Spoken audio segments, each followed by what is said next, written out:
Hello everyone and welcome back to my channel. If you're new here, my name is Shay and this is my channel, Shay's Corner. Here I like to talk about psychology, self-help, advice, etc. Whatever is on my mind. Today it is philosophy. If that at all interests you, please be sure to check out my other videos as well as potentially subscribing.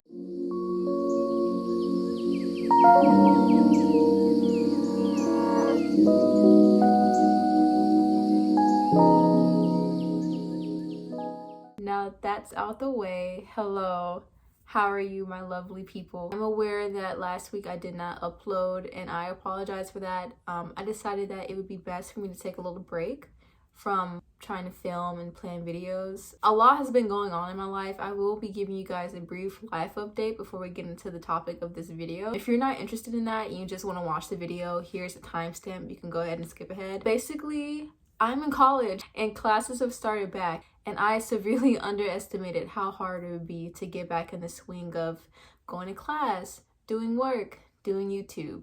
It's a lot. And my school and work schedule is not as conducive this semester to planning and filming videos as it was last semester.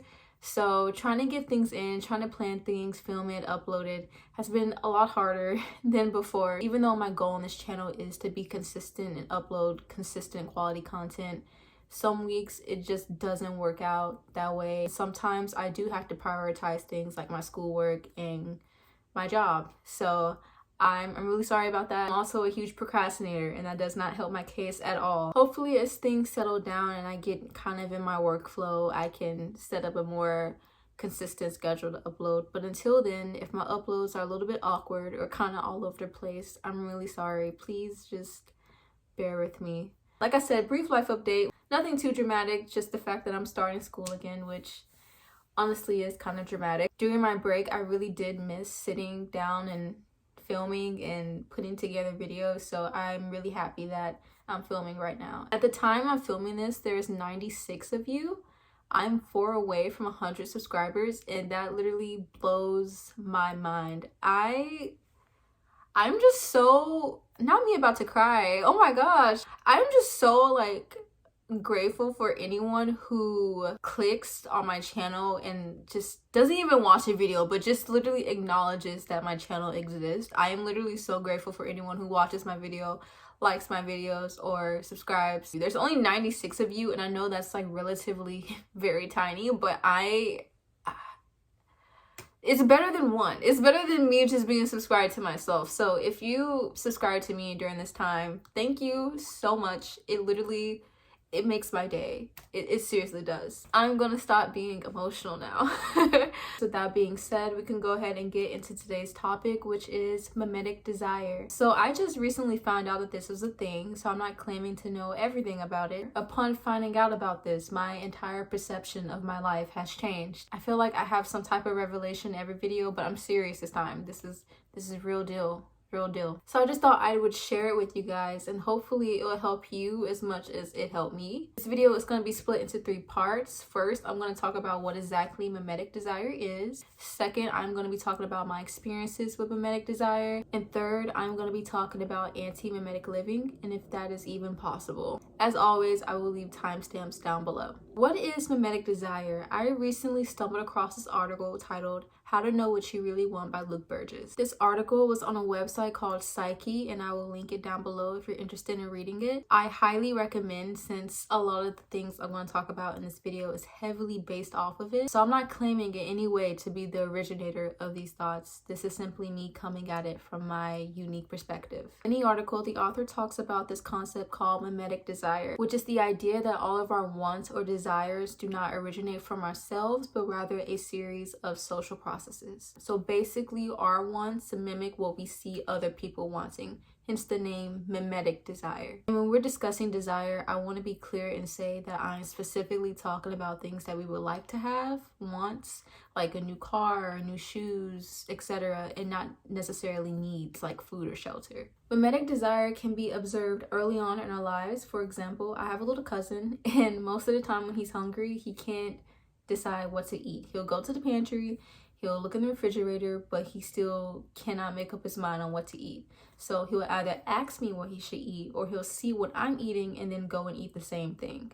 And this is a pretty good analogy for how human desire works according to mimetic theory. And this way of desiring can be applied in more complex ways as we get older. Even though Western society is highly individualized, we still look to others to see what it is that we should want or desire out of life. For example, the that girl trend has been super popular lately. There have been an influx of that girl vlogs that include performative productivity in an aesthetically pleasing environment. It's no coincidence that these videos have gained so much popularity. Not only do we live in a capitalist society that romanticizes commodifying every second of our time, these videos also feed into our mimetic desires by serving as a model for us, something that we should aspire to be. There are two types of models that influence us: internal models and external models. Internal models are people that we actually know and come into contact with. This can be friends, family, co-workers, etc. And what's unique about internal models is that not only do they influence our desires, we influence theirs as well. External models are people that we have no association with, so this is usually celebrities or historical icons. Social media falls in between these two models because it has the potential to encompass both, which is what makes it so tricky to navigate. Our external models have never been this close to us before in history, so this allows us to blur the lines a little bit between a public figure and our next door neighbor. And as you know, influencers take advantage of this by advertising a product or a lifestyle in a more personable way. It's also important to note that the mimeticness of our desires falls on a spectrum. Not all of our desires have the same degree of mimicry to them. For example, a child's love for their parent isn't something that we would consider mimetic, since that comes from a very innate and biological need to feel safe with your caregiver. Wanting a partner or going to college is less mimetic, however, those things still fall subject to complex social influences. Something that would fall on the high end of the mimetic spectrum would be buying clothes or products that are considered trendy at the time. Plastic surgery trends are a good example of this. For a while, BBLs were super popular. Now it's the Foxite trend.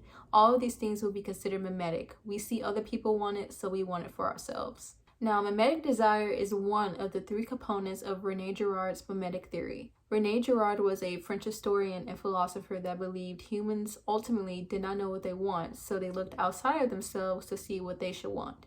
And this subjects us to this inescapable phenomenon of mimetic desire. His theory also includes two other components, the scapegoat mechanism and revelation. These two concepts get pretty complicated and they're not the main focus of this video, so I'm going to keep the explanation really short and brief. Basically, Girard theorized that because of the rivalry caused by mimetic desire, this would evolve into the rivals coming together to blame a single group, person, or entity for their inner chaos, thus creating the scapegoat mechanism. Revelation comes when this agreed upon enemy is defeated, usually in a violent manner, thus restoring peace to society. A good example of mimetic theory can be seen in the movie Mean Girls. In Mean Girls, a girl named Katie, who was once homeschooled, attends public school for the first time in her life. In this environment, she is introduced to the brutal world of high school drama and cliques. She succumbs to her mimetic desire for status by befriending the plastics and assimilating to their world. Eventually, a mimetic rivalry evolves between her and her internal model, Regina George. Because of Katie's sabotage, Regina feels herself losing dominance and chooses to turn on Katie and the rest of the plastics to create the scapegoat mechanism,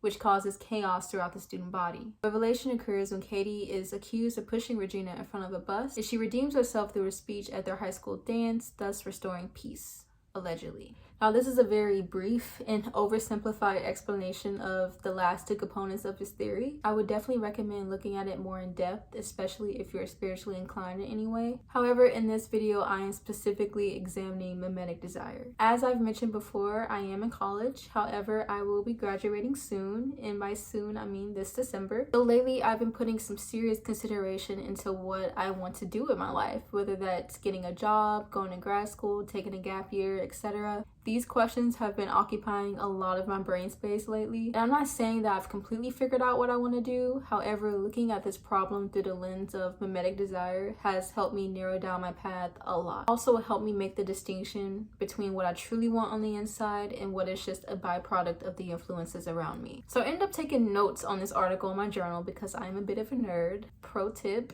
if you find an article or a book that you really like, take notes on it. Even if it's not for school, even if it's not an assignment or something that you have to study, it's always good to have notes to refer to later on. So these are some of the notes I took. I ended up answering some of the questions the article asked, such as listing who I feel embodies the lifestyle I want most, who influenced me the most as a child. I also end up listing the people that I don't necessarily want to see succeed. I know that might sound really dark. However, this is important because those people serve as negative models for us, people that we compare ourselves against. After doing that, I identified which of my models were internal versus external, and from there I was able to construct something the author calls a system of desire. I was able to see what desires I was prioritizing the most in my life, and this helped me determine how my desires are being influenced by my values. When examining your influences, it's very important to be honest with yourself. I know, especially in the culture that we have now, it's really easy to shy away from the insecure parts of ourselves.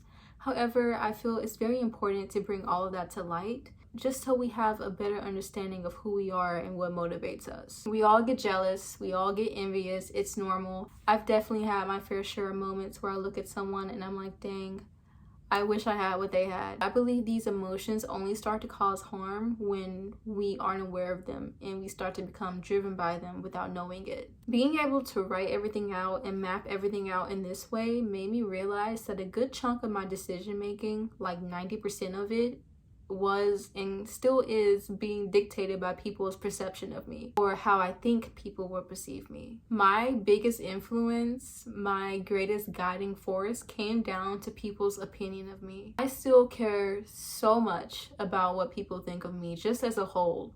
And I talked about this in my quitting social media video. What people think of me and their judgment of who I am and what I'm worth plays a huge role in the choices that I make. It's not just those close to me like friends and family, it also branches out just to the general public, people I don't even know but whose opinion I'm concerned about. While examining some of my desires, I was also able to trace a lot of them back to shallow origins. For example, I had this phase where I was really set on a certain career path that my coworkers introduced me to. But then after diving into what really attracted me to this job, I realized that it wasn't founded on any true passion, but rather just this collection of fears stemming from the influences that I mentioned previously. Had I not actually took the time to dissect my desires, I would have never known that. And I would have just mindlessly went through life down this career path that actually wasn't for me. This is why it is so important to be aware of what influences you, which leads us into anti-mimetic living. Is it possible to live an anti-mimetic lifestyle free of the influences and desires of other people? The short answer is no. It is not possible. I was reading another article while researching for this video, and I came across this quote that I feel like sums everything up perfectly. In a world where psychologists, life coaches, and YouTube gurus are finding every which way to instruct us on how to be your own person and shrug off what others think and maintain one's independence, mimetic theory is suggesting that all of these prescriptions are largely impossible to fulfill. Our best bet would be to acknowledge our dependence on others and recognize that we are all inescapably linked to others and their opinions of us. If we are to achieve any semblance of critical, creative, or rational decision-making, it will have to come only as a byproduct of acknowledging our deeply mimetic condition. As humans, we are social creatures and we will always be influenced by one another. And in some cases, this works to our benefit. However, when that goes unchecked, we end up getting lost in following other people. Being anti-mimetic simply means being aware that you are somewhat a product of your environment. So I'm not striving to be completely absolved of my mimeticness or not to care at all what people think, simply because I don't think it's possible. However, knowing that this is something that I deal with and that influences me allows me to examine my desires more critically. When we're able to dive deeper into what drives us, we're able to take ownership of our desires and live a more deliberate life. And when we're able to embrace what aligns with who we really are, our lives become more fulfilling. So yeah, that is all that I have for this video on mimetic desire. I hope that you guys were able to get something from it. I don't think I can do this theory justice in such a short video, so I definitely do recommend checking out some of the links that I will leave down below. It is worth it looking into this theory and seeing how it applies to your life. It has definitely helped me discern what it is that I truly want. I hope you enjoyed this video. If you did, please give it a thumbs up. If you want to reach out to me, feel free to leave a comment down below. I read all my comments. If you want to do a little one-on-one action, that sounds very bad, you can reach out to me on Tumblr at auroraura. Hopefully my next video will come sooner than this one did. Anyways, I will see you guys in my next video. Peace out.